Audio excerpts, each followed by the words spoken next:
Bonjour tout le monde, bienvenue au Cercle de presse. Je suis heureux de vous voir, heureuse, oui, voilà. C'est le matin, j'ai pas pris de café. Je suis heureuse de vous voir en grand nombre. On a plusieurs nouveaux, d'ATM Nouvelles, de la Pige, de Classe Radio. Alors, bienvenue à vous.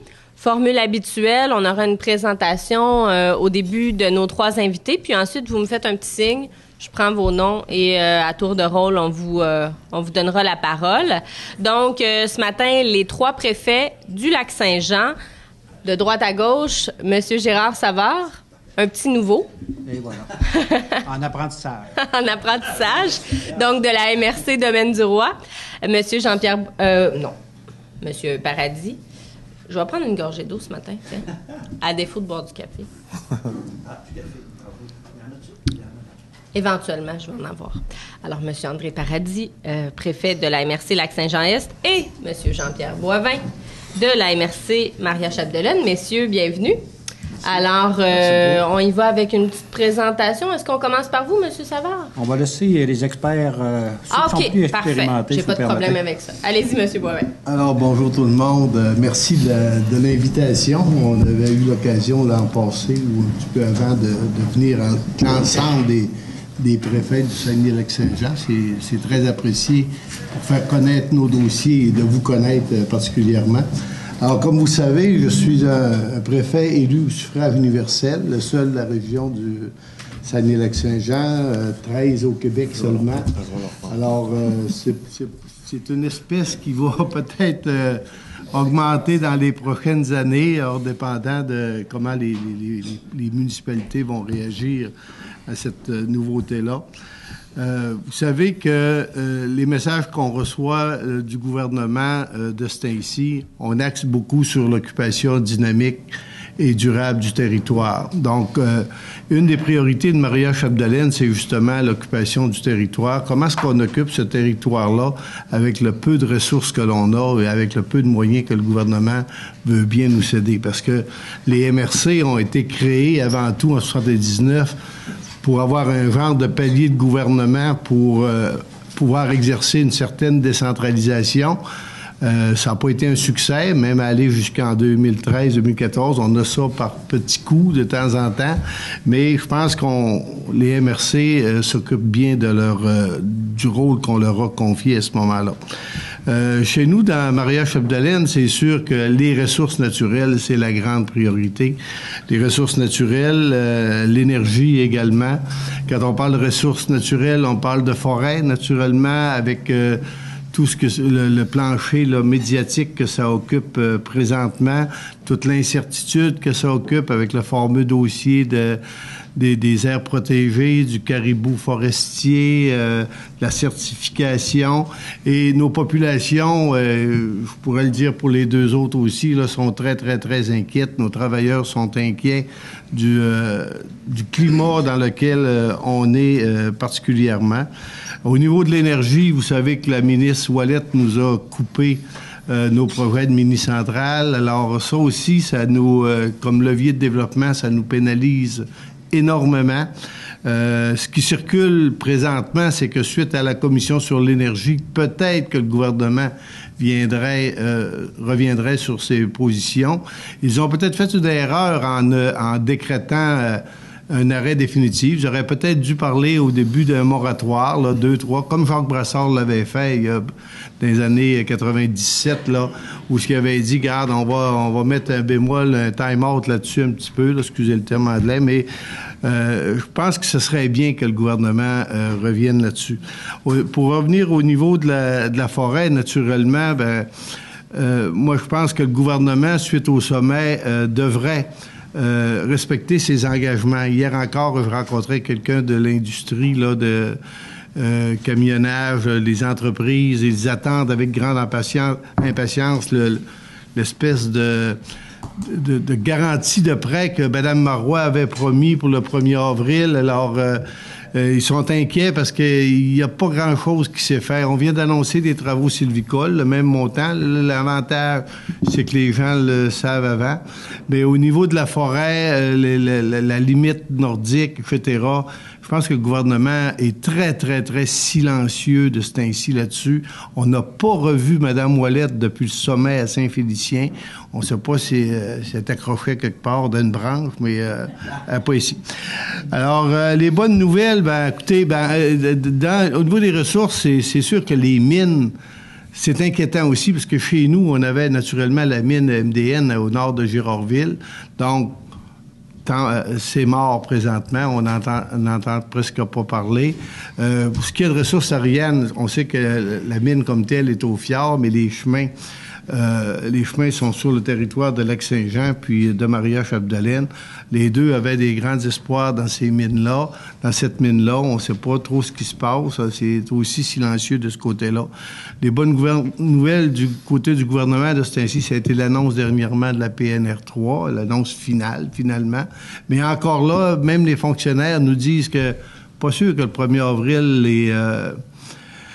les critères et les programmes vont être bien définis. Et ce qui est inquiétant, c'est que de ce temps-ci, on est sur fond d'élection. On ne sait pas si on va être sur un fond d'élection de charte ou d'économie, mais vous pouvez être certain d'une chose, c'est que du côté de Maria-Chapdelaine, nos dossiers sont prêts, ils vont être présentés. Ils ont déjà, M. Couillard en a déjà une liste et M. Trottier aussi. Parfait. Merci beaucoup. M. Paradis. Alors, merci. Quant à nous, merci à Lac-Saint-Jean-Est, pas beaucoup de forêts, sauf que beaucoup d'usines de transformation, des scieries ainsi qu'une papetière. Donc, on tient ce dossier-là très en vue. On va travailler également en 2014 sur notre révision du plan de mise en œuvre au niveau de l'agriculture. Donc, on a un plan de développement de la zone agricole qui entre cette année dans sa 5e année.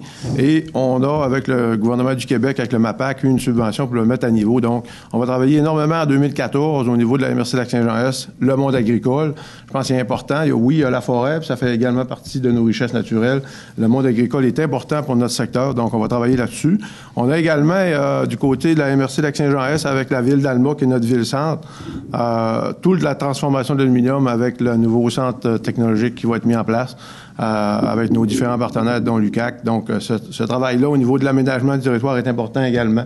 Donc, pour nous, Lac-Saint-Jean-Est, ça va être un des créneaux officiels de 2014 où on va travailler avec Ville d'Alma et les deux autres secteurs à attirer des gens chez nous. Évidemment, plan d'action motoneige qui, cette année, nous, est terminé. Donc, on se souvient que la MRC Lac-Saint-Jean-Est avait mis en place ce plan d'action pour donner la chance au gouvernement, peu importe la couleur, de nous arriver avec une solution permanente. Maintenant, aujourd'hui, on va finaliser, on a un forum qui s'en vient le 19 février pour faire le constat de notre plan d'action. Et par la suite, la MRC Lac-Saint-Jean-Est, on n'a pas l'intention de continuer à mettre un plan d'action de l'avant. On va attendre que le gouvernement arrive avec une solution permanente. C'est évidemment, ça touche également le monde agricole, motoneige, monde agricole pour les sentiers de motoneige et les droits de passage. Donc, ce dossier-là devrait faire un petit peu de vague, un peu moins que le Lac-Saint-Jean en a fait au cours de l'automne dernier, on l'espère, pour justement ne pas briser les berges du Lac-Saint-Jean. Ça, c'est un autre dossier au niveau MRC Lac-Saint-Jean-Est où on a beaucoup de municipalités impactées et où le gouvernement du Québec, en tout cas avec M. Cloutier qui a fait l'annonce et M. Trottier, de tenir des audiences publiques sur la gestion du Lac-Saint-Jean après 30 ans. Donc, nous allons travailler ardemment en 2014 à préparer l'argumentaire pour participer à tous ces débats-là. Donc, c'est ce qui va alimenter nos discussions au cours de 2014 MRC Lac-Saint-Jean-Est. Merci. Merci beaucoup. Monsieur Savard? Oui, bonjour. Alors, vous me permettrez d'être moins expérimenté que mes deux confrères. Alors, moi, c'est plus au niveau du souhait ou encore du désir d'améliorer certaines choses. Alors, pour le secteur domaine du roi, il est évident qu'il y a, on va y aller dans le positif. Il y a un des plus importants projets de construction actuellement, c'est la fameuse centrale de Jalbert qui devrait être en fonction en septembre. Alors, je pense que ça va être un élément. On voyait la publicité de ce projet-là au plan international, au niveau de l'acceptabilité sociale. Ça fait vraiment école et je pense que ce projet-là va permettre aussi au gouvernement de comprendre que quand les milieux se mettent en action, ils n'ont pas besoin de subventions, ils ont besoin de permission. Et quand on se prend en main, les régions, on est capable de faire ce que nos ancêtres ont fait avant, c'est-à-dire se placer dans un climat d'économie positive et non pas dans une dépression économique continuelle. Il est évident qu'avec le vieillissement de la population, avec tout ce qui se passe, on regarde au niveau de la forêt la difficulté qu'on a. Quelqu'un me faisait remarquer, il y a une dizaine d'années, on parlait de 8 millions de mètres cubes qui se coupaient dans les forêts. Maintenant, on est rendu à 4,5. Puis là, c'est les écureuils qui ont mangé ce bois-là. On ne le sait pas trop, là. Il y a plein de restrictions qui nous arrivent. Par contre, je pense qu'il y a une partie infime de la forêt qui a été exploitée de la bonne façon. Je pense qu'après le 2x4, après le copeau, il y a tout encore une richesse qui doit sortir de cette forêt-là, soit dans les produits on parlait de biocharbon, on parle d'éléments qui peuvent entrer en pharmacologie. On regarde actuellement les restrictions québécoises et canadiennes obligent la coop de Girardville d'envoyer son thé des bois se faire raffiner en Europe. À faible coût, évidemment, mais quand il nous revient, nous autres, on le paye très cher. Alors, il faut amener ces usines de transformation-là. Il faut absolument que ça revienne en région, près de la ressource, et qu'on améliore la situation à ce niveau-là. Nos producteurs de bleuets sont à la recherche d'une solution, tout près d'une solution par rapport à un élément antioxydant qui pourrait ajouter une valeur énorme au bleuet et permettre aussi à cette industrie-là de profiter amplement. La région va avoir besoin de plusieurs Ghislain Gagnon, qui malheureusement est décédé durant les fêtes, d'innovateurs et de créateurs, de gens qui vont oser faire des choses, oser proposer, et d'autres qui vont oser embarquer avec eux pour les accompagner dans leur développement.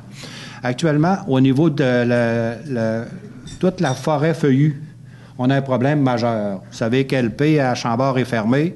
Les dernières nouvelles qu'on a, pour 2014, il ne faudrait pas rêver en couleur. J'ai remarqué la semaine dernière que, la lumière avait baissé autour de l'usine. On économise sur le courant. Alors, la filière feuillue devra être développée de façon positive. Actuellement, là, ça pourrit dans le bois, là. Alors, il faut absolument avoir des idées à ce niveau-là. Au niveau du tourisme, j'ai été impressionné par un article de Roger Blackburn dans le Progrès Dimanche qui parlait de faire un maillage entre les sites touristiques permanents et Domaine du Roi en est fortement muni avec le Zoo et Val-Jalbert et les événements Rythme du monde de Saguenay. Donc, pour permettre, je pense que de plus en plus, on a fait un effort l'autre fois avec la table des préfets où on a eu l'honneur d'avoir le 5e préfet, M. Tremblay, avec nous, de faire une collaboration Saguenay-Lac-Saint-Jean et d'abolir cette fameuse concurrence-là qui est négative, qui n'aboutit à absolument rien, mais créer un esprit de collaboration qui va permettre à l'ensemble des forces vives de Saguenay d'aider le Lac-Saint-Jean et l'inverse aussi, et permettre à toute la région de se relever d'un cran, là, parce que les chicanes de clochers, on perd une énergie folle qu'on pourrait consacrer à créer des choses beaucoup plus intéressantes que simplement faire. Malheureusement, ça va vous enlever peut-être pour les journalistes un peu de nouvelles, mais vous prendrez le côté positif et j'imagine qu'on est capable ensemble de faire des choses intéressantes. Au niveau de la politique de la ruralité, on devra créer dans les petits milieux, les trois MRC au Lac-Saint-Jean, puis le Fjord, la même chose. On a des petites municipalités. On n'est pas capable de se payer un personnel professionnel dans chacune des petites municipalités de haut niveau, de haut calibre. Il va falloir créer des coalitions où on va analyser chaque municipalité, les forces de son personnel de direction et peut-être se les partager pour permettre de à la fois sauver pour le compte de taxes et améliorer la qualité des services qu'on pourra rendre à nos populations. Alors, ce sont évidemment là, des rêves d'un jeune préfet qui a été recyclé en passant. Là, il était dans d'autres choses avant. Alors, on espère que 2014, 2015, 2016 et 2017 sera un pas vers l'avant, puis vers le sourire. On parle beaucoup des personnes âgées. On oublie de dire la richesse des personnes âgées. Je pense qu'on en voit tous les jours des gens qui ont énormément d'expérience et qui apportent beaucoup. Alors, je pense qu'il faut que l'âgéisme disparaisse de nos communications et qu'on s'en serve comme une force positive pour avancer vers le futur, pour aider nos jeunes en persévérance scolaire. Merci. Merci beaucoup. Alors, première question, Denis Lapierre de Radio-Canada, suivi de Bertrand Tremblay. Oui. Quand vous parlez de la situation, vous parlez beaucoup de ce que vous attendez, beaucoup d'espoir, beaucoup d'attentes par rapport au gouvernement, entre autres, mais aussi à certaines entreprises. Vous avez parlé d'Alcan, entre autres, tous ces développements-là. Mais la question qu'on peut se poser... Par rapport à ce qui va pas très bien un peu partout au Lac-Saint-Jean, il y a des choses qu'on attend, il y a toujours la forêt qui est préoccupante. Qu'est-ce qui va bien au Lac-Saint-Jean? Sur quoi est-ce qu'on peut miser là, pour dire, bon, écoutez, on a une base solide, on a des choses qui sont plus qu'encourageantes, on a des choses qui fonctionnent sur lesquelles on peut construire? Moi, je pense qu'on a sauvé les meubles là, dans la crise forestière. Qu'est-ce qui a permis ça? C'est que, parallèlement à ça, il y a eu le développement du Nord. Il y a beaucoup de nos entreprises, de nos entrepreneurs qui sont allés travailler au Nord. Maintenant, là où on est un petit peu plus pessimiste, c'est que ces entreprises-là sont redescendues parce que le développement du Nord, le Nord pour tous maintenant, il y a comme des petits traités. Encore ce matin, dans les médias, on en parlait. Alors... parce que nos scieries au Lac-Saint-Jean n'ont pas arrêté. Il y a eu des baisses de production, mais il n'y a rien qui a arrêté. Le secteur de Lebeau-Mistassini, on a reparti une papetière. Le secteur d'Alma, la papetière a continué, etc. Donc, au niveau économique, ça s'est maintenu. On a réussi, comme je disais, à sauver les meubles, mais ce qu'on attend, c'est que ça redémarre avec impatience, parce que le Nord pour tous, Mme Marois a annoncé qu'il y aurait des choses. On ne le voit pas encore. Nos entrepreneurs, nos équipementiers, etc., ne se préparent pas à remonter dans le Nord. Au niveau de la forêt, vous allez voir là, la semaine prochaine, toute la question entreprise, les garanties que je parlais, même les gros entrepreneurs sont même pas sûrs, après la fonte des neiges, d'être prêts à retourner parce qu'ils n'ont plus d'argent pour se rénover, ils sont à côté, les banques ne veulent plus prêter, etc. Donc, c'est ça le climat d'incertitude. Le reste, on a nos usines, les grosses usines comme Alma fonctionnent bien, etc. Mais prenez comme nous, par exemple, l'accès au Nord. L'accès au Nord, là, elle se fait par la route de Chibougamau, mais pour les gens du Lac-Saint-Jean, nous, on a rencontré Sylvain Godreau, puis on lui a parlé d'une route qui part de Girardville, qui s'en va directement au lac Albanel. Il aurait sauvé, là, des millions de dollars s'il avait voulu, même à l'époque des libéraux, nous écouter 5 minutes, là. Il aurait passé par Girardville, une route de classe 1 qui menait directement au nord. Saguenay nous appuie, la conférence régionale des élus nous appuie. Non, il fallait qu'il passe par la 167. Bien, pour les équipementiers puis pour les contracteurs qui vont soumissionner dans le Nord, bien, quand tu sauves un voyage sur 3 par cette route-là, puis que tu as 50 ou 100 véhicules à transporter avec des hors-routes, je pense qu'on leur offrait, puis incluant le Saguenay, là, que ça aurait été une belle solution pour eux autres. Je pense que le gouvernement aurait dû nous écouter là-dessus. Juste pour ajouter peut-être qu'est-ce qui va bien dans Lac-Saint-Jean, 3 MRC qui sont quand même différentes l'une de l'autre, hein, parce qu'on a chacun nos créneaux un peu partout. Donc, nous, Lac-Saint-Jean-Est, ce qui va bien, c'est quand même le monde agricole. Ça va quand même très bien au niveau du monde agricole. On a, je vous ai parlé tout à l'heure du plan de développement de la zone agricole. Depuis les 5 dernières années, on a mis en place des choses pour augmenter la présence des petites industries agricoles. On parle des fromageries, on parle de la transformation du bleuet chez nous. On parle de plein de choses au niveau agricole où ça a très bien été. Puis c'est dans ce sens-là qu'on veut continuer avec la mise à niveau de notre plan de développement de la zone agricole. Au niveau des investissements dans Lac-Saint-Jean-Est, on a vu avec toute l'usine d'extrusion qui s'en vient, avec tout le développement au niveau de la transformation de l'aluminium, c'est un point très positif pour nous. Il y a également au niveau du tourisme. Au niveau du tourisme, Lac-Saint-Jean-Est, on s'est démarqué au cours des dernières années avec nos industries comme les campings, comme Camping Bellé qui gagne des prix année après année, comme le bateau La Tournée de Ville d'Alma qui a remis en place et qui est revampé complètement. Mercure. On a également toutes les strates au niveau, je dirais, tourisme et au niveau de l'agro-tourisme. Je tiens à le mentionner parce que ça va être vraiment un créneau qu'on va mettre de l'avant en 2014. Agroalimentaire, agro-tourisme. C'est un secteur qui est en développement, qui est trop souvent délaissé par la planification de nos MRC. On l'a fait les 5 dernières années. On a eu un plan. On n'a peut-être pas mis toute l'emphase qu'il fallait pour le mettre vraiment à niveau. On remet à niveau et là, on veut vraiment peser sur le gaz au niveau agro. Et ça va être un créneau MRC Lac-Saint-Jean-Est qui va déjà bien, mais qui va s'améliorer encore davantage. Donc, en tout cas, pour nous, Lac-Saint-Jean-Est, ce qui va bien chez nous, c'est ça. Ce qui va également bien, c'est l'AMRC comme tel. On a vu qu'au niveau de l'AMRC, du conseil de l'AMRC, c'est le calme plat. Tout va bien, tout le monde a le respect de tout le monde en discussion. Ça, c'est important. On a encore gardé chez nous la bonne vieille méthode de nommer le préfet parmi les pairs. Donc, c'est une méthode qui marche très bien depuis le début et qui va continuer chez nous, j'en suis convaincu. Monsieur Savard, aviez-vous quelque chose à ajouter? Je savais qu'elle allait me le lancer quelque part. Vous l'avez dit à M. Savard, je vais revenir avec. En les suivants, c'est toujours un sujet qui revient fréquemment. Peut-être 2 aspects au niveau du bois qui sont intéressants, à mon avis. C'est la compagnie Lamco. Et avec ça, il y a aussi la forêt modèle, les 3 MRC, c'est-à-dire les 2 MRC plus la communauté Innu. On a fait une entente pour prolonger ce projet-là fédéral qui est maintenant devient autonome, devient régional pour les 3 prochaines années. Dans forêt modèle, quand on investit $1, c'est 7, 8, 10 $ qui apparaît après. Je pense que c'est pas énorme, ça semble pas, mais faut toujours penser, si on se fie à ce que M. Paradis dit. En agriculture, quand on sème la graine, ça prend un peu de temps avant qu'on la voit monter, mais quand elle commence à monter, au bout, si on est patient, on va se ramasser avec des fruits intéressants. Il y a aussi une organisation, Alliance Bois, qui a été créée par les petits producteurs de bois, les petites scieries, pour créer une synergie entre eux. L'exemple qu'on me donnait, M. Bouchard me donnait à un moment donné, c'est bon, un ébéniste a besoin d'un volume de bouleau, mais il n'en veut pas un train, là, il en veut une vanne.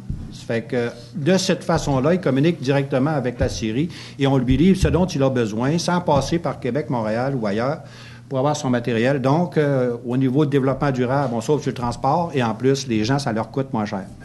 Il y a une collaboration aussi entre la communauté Innu et les 2 MRC pour la Société d'énergie, mais il y a aussi cette collaboration-là, je pense, est porteur de progrès.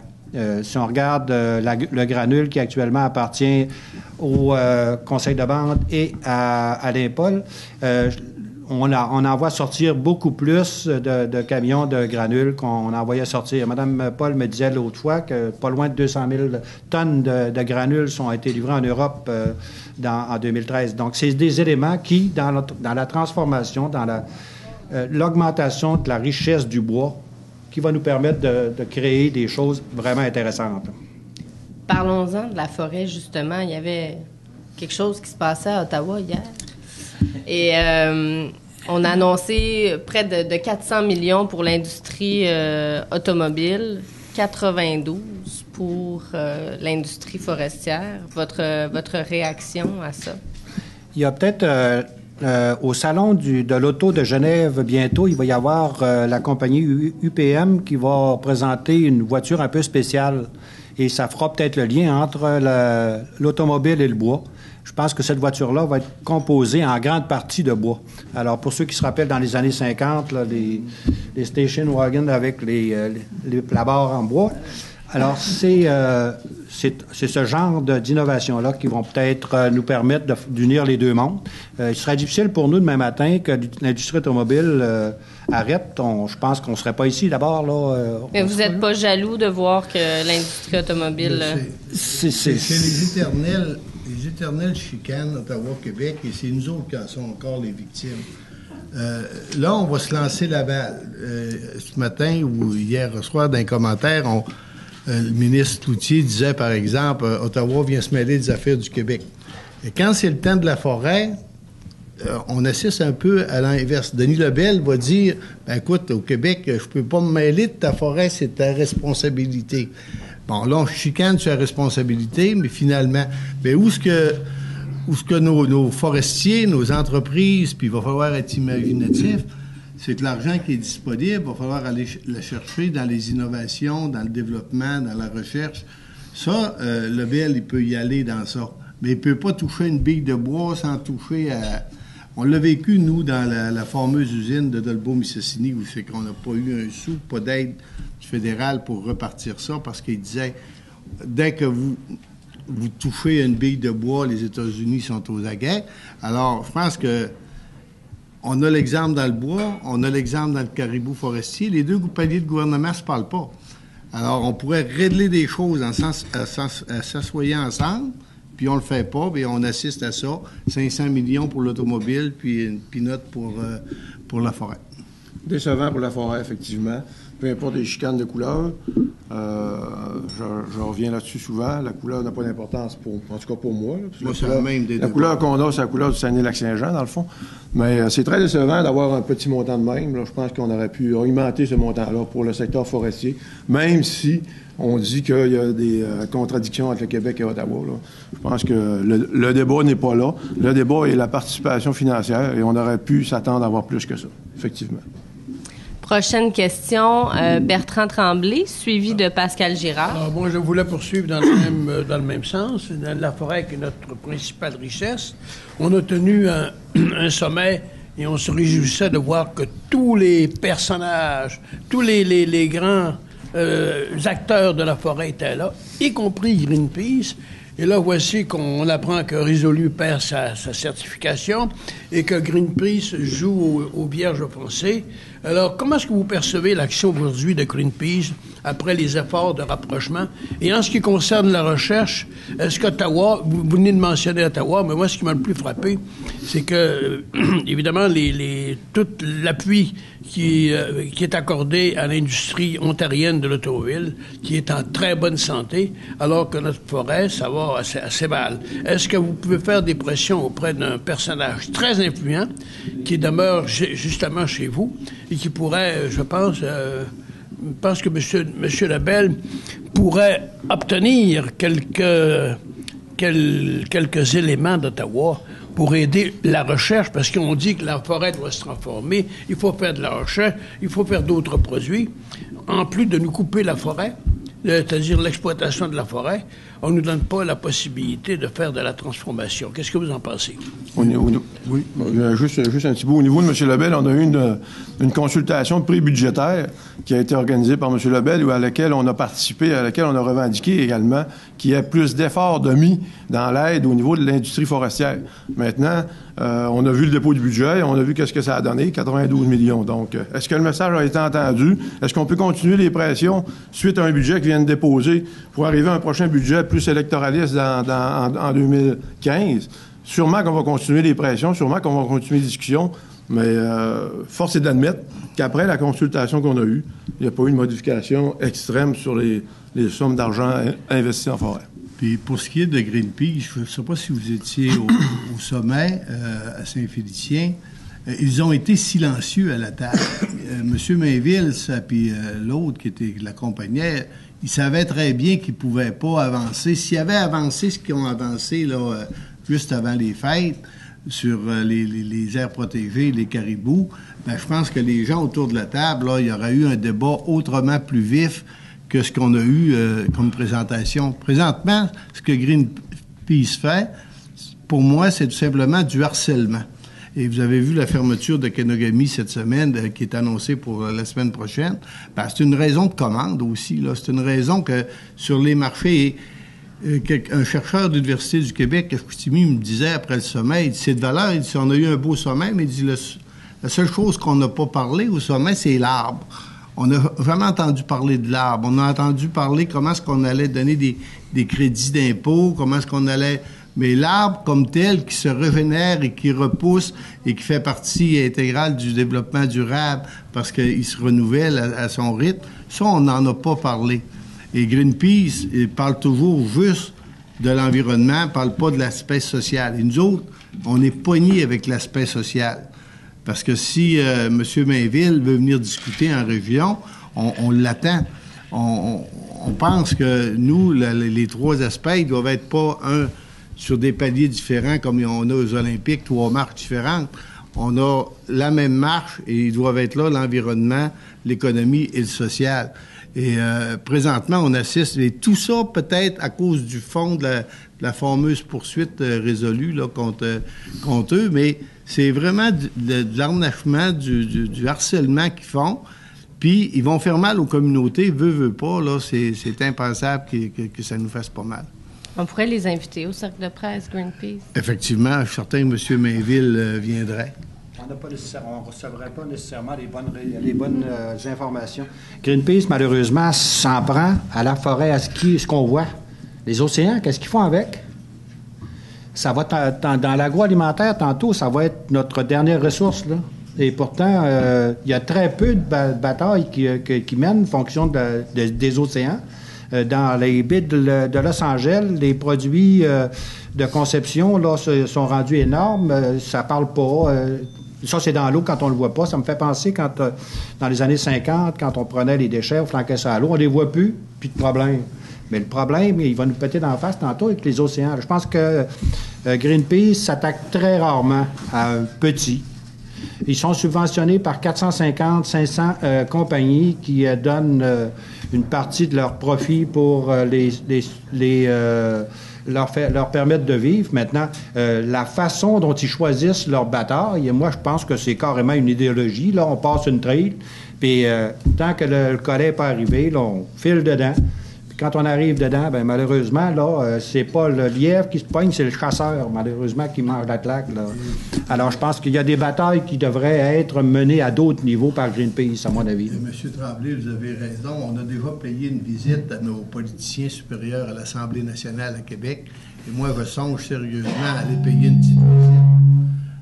une petite visite à nos amis d'Ottawa avec des maires et des gens influents de la région pour rencontrer les gens de l'entourage de M. Lebel, de l'entourage de M. Harper, des oppositions, pour les faire réfléchir à la question des régions, puis la survie des régions, notamment au niveau de la forêt.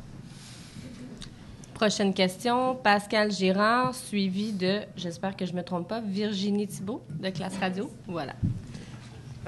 On est le 12 février 2014 et les fêtes du 75e sont terminées depuis le 1er janvier. C'est quoi le bilan qu'on peut tracer de cette année de festivités? Ils ont dit qu'ils n'en voulaient plus de chicane, Pascal Girard. Je suis désolé. Est-ce que ça a eu un impact touristique? Est-ce que ça a vraiment rapproché les gens? Puis qu'est-ce qu'on va retenir de cette année de festivités-là? Moi, pour avoir travaillé sur un comité terrain Domaine du Roi avec les gens du 175e, j'ai trouvé la collaboration très intéressante. Il y a de belles réussites qui ont été faites. Entre autres, le document qui a été publié à partir des différentes mascottes qu'on avait en région, qui a été qu'on a redonné au petit déjeuner pour leur permettre d'avoir un amusement. Je pense qu'on peut se permettre de regarder chicane, là, on s'en sortira pas. Moi, personnellement, l'esprit sur lequel on travaille, ben, on a peut-être eu un petit résultat à la table des préfets l'autre fois. Les 5 étaient là. Et je pense que ça sert à rien de regarder chicane du passé, on n'avancera pas là-dessus. Mais je pense que le 175e nous a fait comprendre qu'arrêtons de mettre des énergies négatives dans nos actions, on n'avancera pas. Alors là, je pense qu'il faut... on est allé au bas avec le 175e. Partons maintenant, puis montons. On ira voir celui-là de M. Gilbert à Saint-Fulgence, puis partons sur un air d'aller positif. M. André.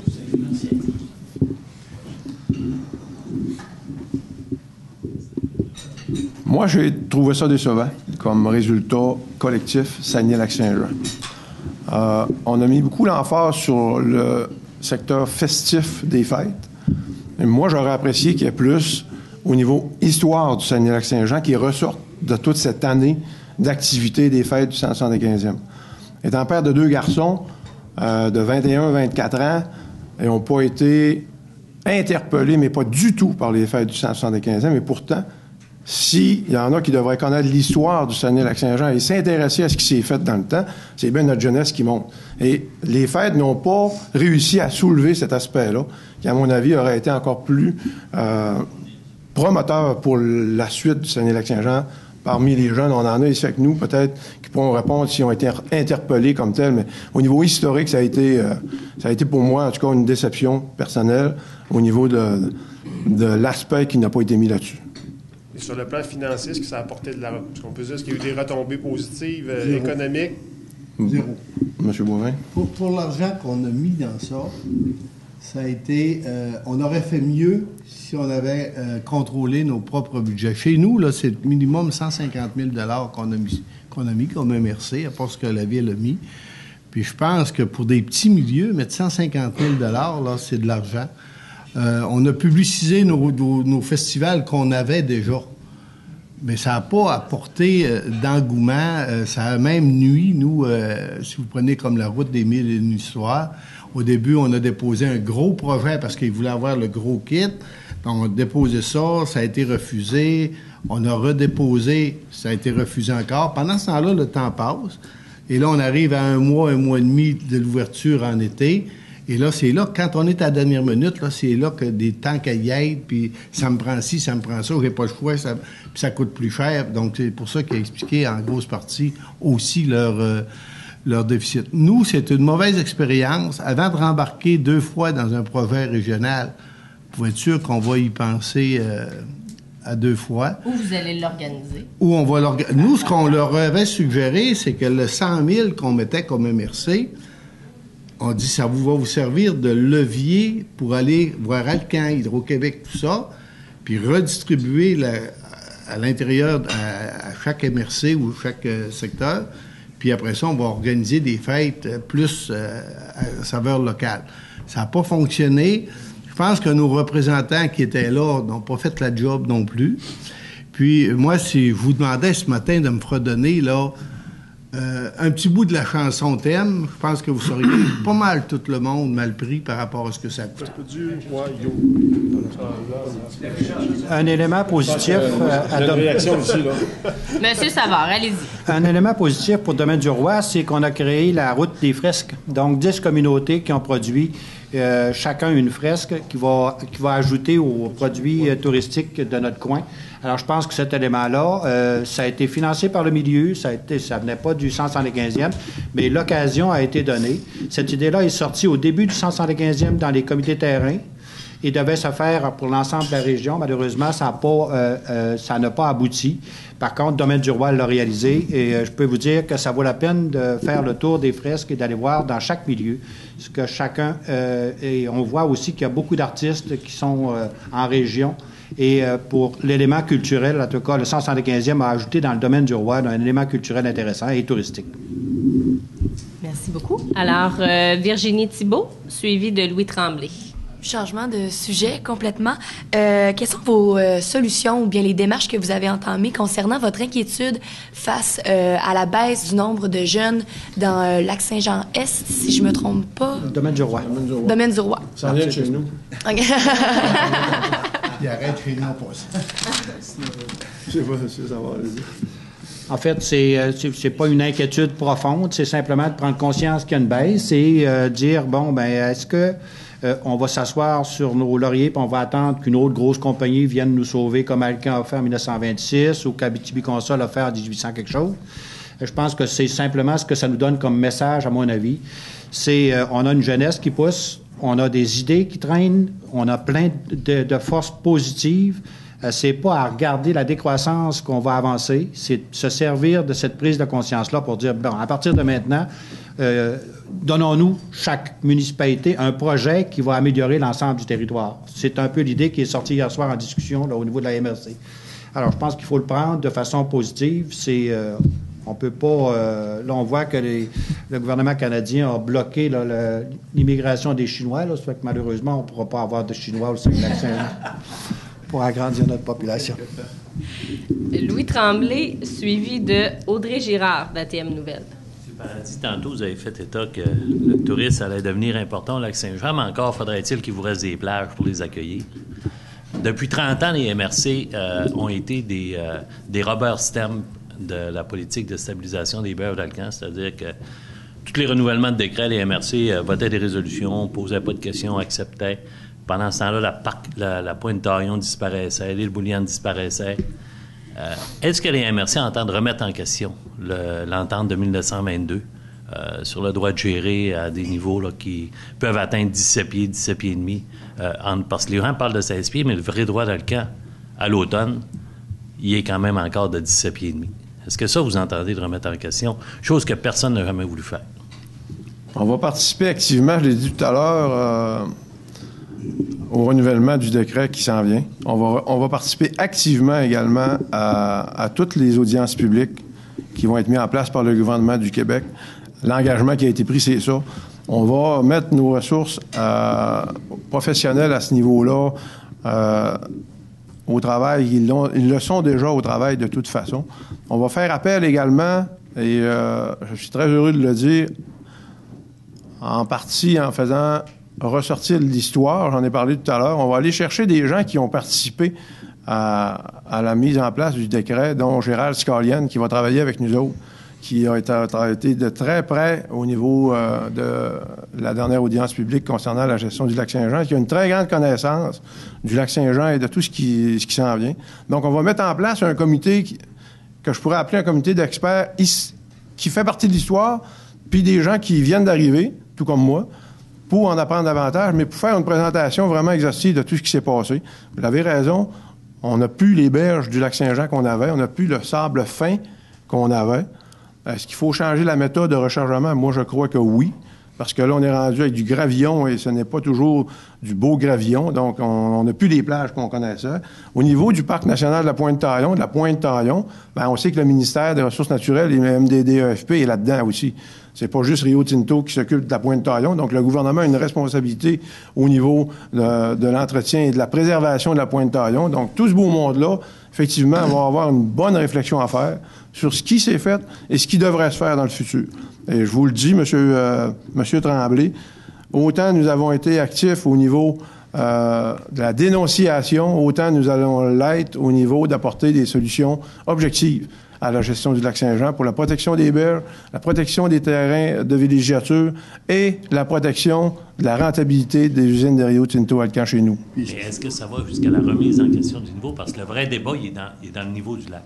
Est-ce que vous allez remettre en question le niveau du lac ou les droits de gestion d'Alcan? Ça va certainement faire partie des discussions dans le renouvellement du décret et dans les audiences publiques qui vont arriver. Tout le monde va parler du niveau du lac, y compris la MRC Lac-Saint-Jean-Est, c'est clair. Je demeure là, à Saint-Henri-de-Taillon, au bord, et on n'a jamais vu le lac avec une gestion aussi haute que ça à l'automne, c'est clair. Là. Il faut se rappeler qu'on va le remettre en question. Les trois MRC travaillent de concert dans ce dossier-là. Puis il faut souhaiter qu'Alcan n'arrivera pas, Alcan Rio Tinto, n'arrivera pas avec du chantage. Parce que déjà, on en a fait des rencontres avec eux. Mais quand ils arrivent, vous savez, ils vont arriver avec des moyens fort probablement de communication et des tableaux extraordinaires puis des présentations PowerPoint extraordinaires qui vont nous montrer depuis qu'ils gèrent le lac que ça a été bien fait, etc., etc. Ils vont dire à des gens, vous auriez même pas de terrain si on s'en était pas occupé. Alors, et ça, c'est dans leurs moyens de communication qu'ils ont. Et finalement, c'est à peu près comme quand on est père puis qu'on dit à l'enfant, oublie pas que c'est moi ton père, là, dans une discussion avec là, eux autres, finalement, ils arrivent tout haut puis ils disent, oui, mais si je baisse le niveau de l'eau, est-ce que vous êtes prêt à assumer qu'il peut y avoir des pertes d'emploi aux usines, dont celle d'Alma principalement? Et là, la question, c'est comme un pompier qui te dit, oui, mais comment ça coûte une vie? Alors là, tu l'achètes, le camion de pompiers. Ben là, ils vont arriver certainement avec des arguments massus pour pas trop le descendre. Mais c'est sûr, comme André dit, la demande, elle va être faite. Il faut qu'à l'automne, quitte à le remonter lorsque la période des grands vents est terminée, ils ont des réservoirs en amont pour le faire. Mais il faut absolument que lorsque ces périodes de vent-là arrivent, là, septembre, octobre, début novembre, il faut absolument que le lac soit plus bas parce que dans quelques années, vous avez mentionné le Pointe-Taillon, l'île Bouliane n'existera plus. Et là, les dommages collatéraux que ça va faire sur les berges de Vauvert et sur le village de Péribonka, ça va être extraordinaire. Pour avoir succédé à SOS Lac-Saint-Jean, M. Scalian, M. Leblanc dans le temps, et créé Riverain Lac-Saint-Jean 2000 en 90, dont M. Claude Duchesne est président maintenant, qui est resté dans l'organisation. On avait fait comme premier travail que le décret de 86 qui se renouvelle en 96, qu'on ait une analyse de cette situation-là. Ça n'a jamais été fait. On était allé plaider notre cause à la table des préfets du moment à ce moment-là et ça n'a pas été fait. Alors, ce qu'on peut voir aussi, un autre élément à prendre en considération, la gestion Rio Tinto, c'est pas la gestion Alcan. Il y a des choses qui ont changé et ces éléments-là font qu'avec Alcan, je pense que ce qu'on a vu cet automne, ça ne se serait pas produit dans leur philosophie de gestion. Rio Tinto coupe des fois aux endroits où ça va faire le plus mal à la population puis à l'environnement. Alors ça sera une chose à vérifier avec eux. Ce qu'on voit, c'est que le Bureau des berges de stabilisation, eux autres sont bien intéressés à refaire une analyse de cette situation-là, de façon à la mettre à jour. Le rechargement ad vitam aeternam, à un moment donné, on va se ramasser avec une mort, avec 1 pouce d'eau, là. C'est du sable qu'on va avoir dans le lac, là. Si vous allez dans le secteur du domaine du Marais à Chambord, ils en ont mis du stock, là. Le fond est en train de lever, là. Ils n'auront plus d'eau tantôt, là. Alors, puis un autre élément de façon directe qui nous intéresse, il y a une entente entre la Société hydrique du gouvernement du Québec pour le réservoir du Ouiachiouane, du lac Ouiachiouane à Lac-Bouchette. Donc, il y a des redevances payées par Alcan. Là, la centrale de Val-Jalbert va se ramasser dans le trajet de l'eau. Qu'est-ce qui va se passer? On va devoir négocier là, avec la compagnie pour voir les redevances. Ils vont sûrement dire, vous en profitez, vous allez payer aussi. Là. Donc, il y a des éléments qu'on doit revoir en fonction du bien parce que Domaine du Roi, dans les ententes Alcan, les ententes Péribon-Cocatte, a profité de rien. Là. Mais l'eau, elle vient briser aussi là, à Domaine du Roi, comme dans les 2 autres secteurs. Alors, ça, c'est un élément où le Domaine du Roi, on prend très sérieusement l'analyse de l'étude qu'ils vont faire et on va être présent. S'il y a une nécessité d'aller au BAP, on va en faire l'analyse de leur étude, comme Marsan l'avait fait dans le temps. Et on verra si les réponses ne nous sont pas données. On demandera les audiences du BAP à ce moment-là. Audrey Girard, suivie de Benoît Chevalier et Roger Boivin. Oui, tantôt, M. Boivin, vous avez dit que, dans le fond, vous attendez que l'industrie papetière redémarre. Mais moi, ma question, c'est en 2014, est-ce que l'industrie papetière n'est pas un peu révolue avec toutes les nouvelles technologies? Richard Garneau disait cette semaine que les marchés sont comme un peu stabilisés au niveau du papier. Alors, on aura toujours besoin de papier. Si vous parlez à des bureaux d'avocats, ils vont dire qu'ils utilisent plus de papier qu'avant. Parce qu'on doit garder les... Mais, vous savez, nous, on est habitués de faire une récolte de masse puis une production de masse. On disait cette semaine dans les nouvelles que le marché aux États-Unis, exemple dans le bois d'œuf, semble vouloir reprendre. Ben, si le marché aux États-Unis reprend, ben, des 2 par 4, c'est bien de valeur, des 2 par 6, il va falloir les en envoyer à quelque part. Et nous, c'est notre économie qui est basée comme ça. De la rayonne, là, ils en ont fait à Tursault, puis ils en ont fait sur la Côte-Nord, puis les entrepôts sont pleins. Les nanotechnologies, c'est la même chose. On va prendre un petit laboratoire, on en fait toute la journée des nanotechnologies.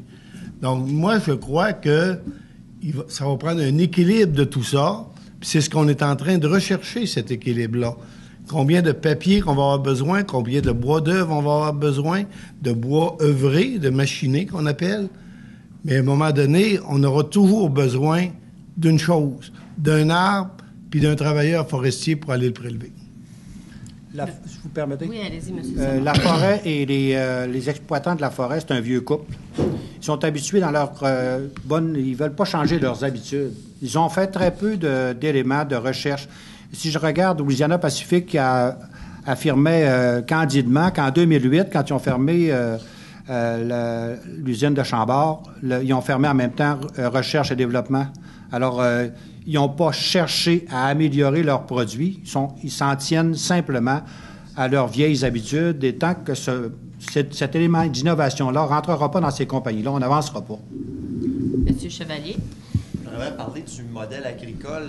Panga qui a acheté énormément de terre dans le secteur du Lac-Saint-Jean. Cet été, ça va être le premier test de tout ça. L'UPA a beaucoup de réserves face à ce nouveau modèle-là. Vous voyez comment cette situation-là, est-ce que ça peut apporter quelque chose de bon, ça, à la région? Ça m'intéresse, le monde agricole, M. Chevalier, effectivement. Mais je trouve que c'est vraiment surprenant d'avoir qu'il n'y a pas de corrélation entre la position de l'UPA et la position des agriculteurs. J'ai des agriculteurs chez nous qui me disent que pour eux, c'est important que ce secteur-là, par Pangea, il n'y a pas d'accent sur le A, mais en tout cas, Pangea. En tout cas, on ne s'assinera pas sur ça. Pour eux, là, c'est pas la fin du monde de voir arriver ce grand secteur-là qui va acheter des terres agricoles. D'un autre côté, l'UPA, qui est leur syndicat, dit complètement le contraire. Donc, ça, j'ai beaucoup de réserves là-dessus, sur tout ce qui est promotion là, de gens contre les activités actuellement de Pangea. Parce que chez nous, ça fait comme l'unanimité chez nos agriculteurs. Chez nous aussi. Puis, il faudrait bien se comprendre là, qui...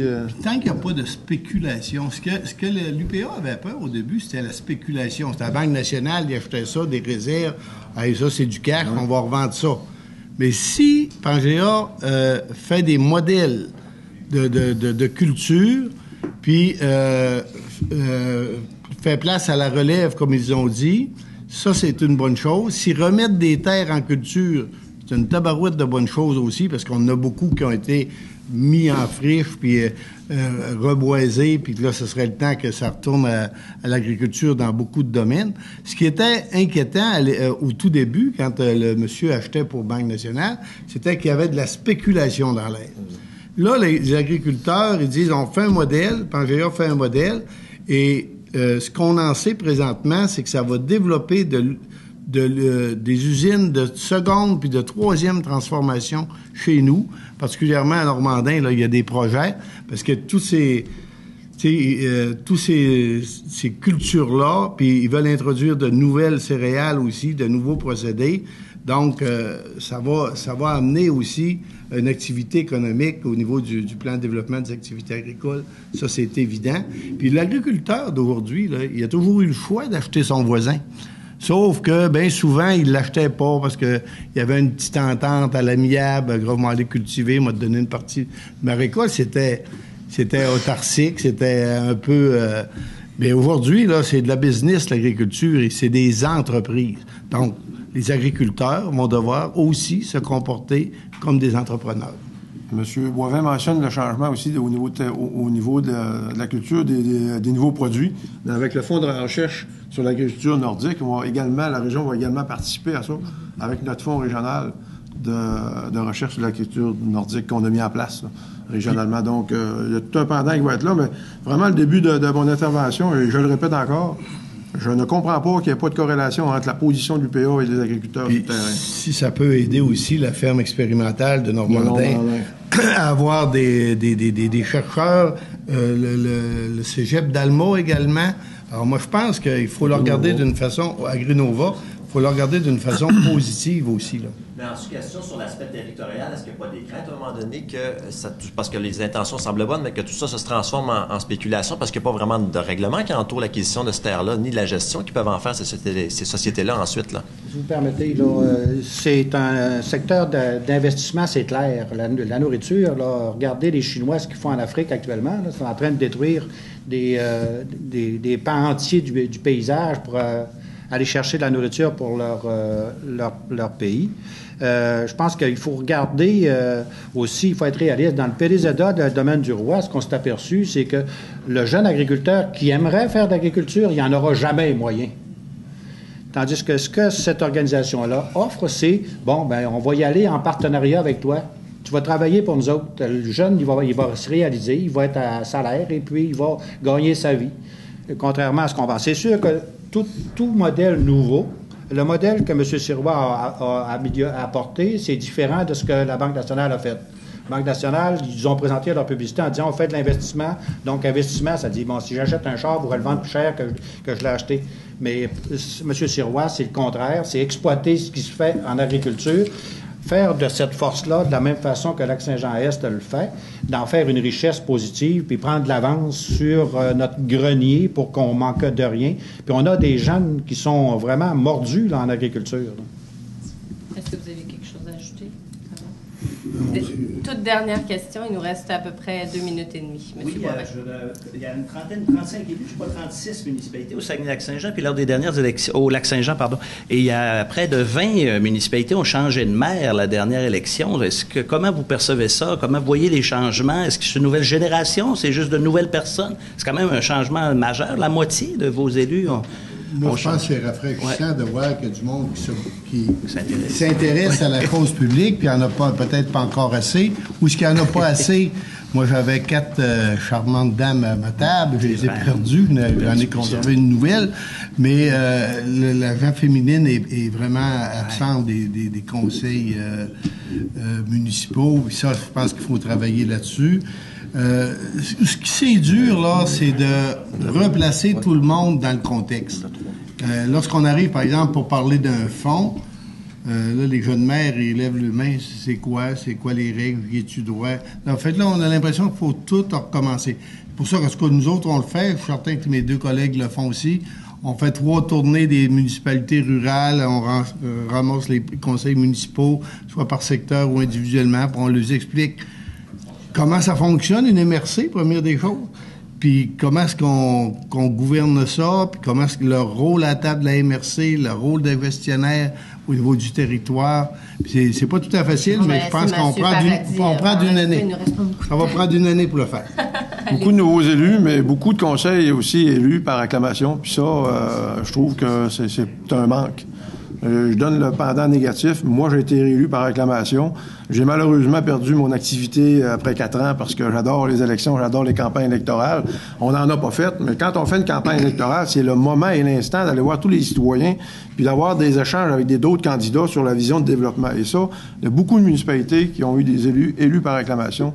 Et ça, c'est déplorable. Il faut absolument que la démocratie s'exprime davantage au niveau des conseils municipaux. Il ne faut pas avoir peur d'y aller, il ne faut pas avoir peur de faire une campagne électorale, d'échanger. Et on fait ça sur le perron des fois, mais c'est ça qui est plaisant. Campagne électorale, il n'y a rien de plus beau que ça au niveau démocratique. À Domaine du Roi, on a eu 8 nouveaux élus, dont on s'est enrichi de 3 nouvelles dames. Alors, ça a amélioré le climat et le paysage.